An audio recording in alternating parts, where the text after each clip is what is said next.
De 2016 à 2018, j'étais suppléante et siégeais rarement au seul CAPA pour cette période.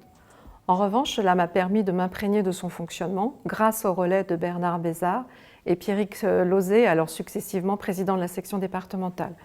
J'ai pu prendre la mesure aussi des instructions des dossiers de détachement ou de fin de détachement sur emploi fonctionnel.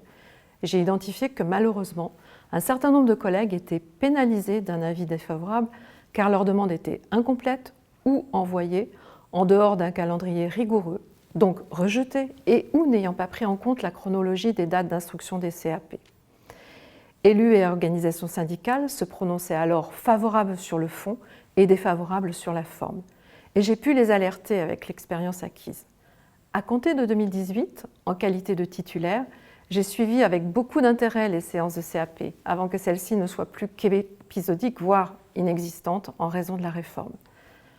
Cela m'a permis de rencontrer de nouveaux collègues DGS du département, qui pour certains sont devenus adhérents au sein du SNDGCT pour avoir soutenu leur dossier.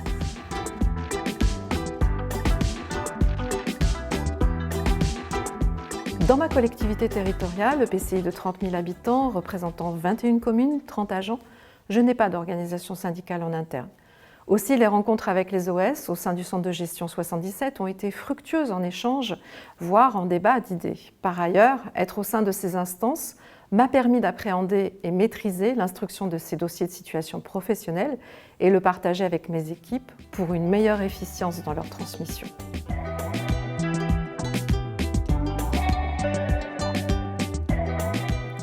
Être communicante, consensuelle, à l'écoute et déterminée.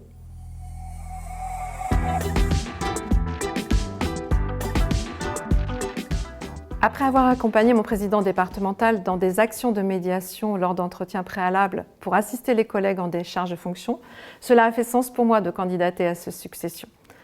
En tant que présidente SNDGCT 77, outre avoir remporté les élections professionnelles sans être adossée à une autre OS pour la première fois en Seine-et-Marne, nous avons obtenu 4 sièges en CAPA.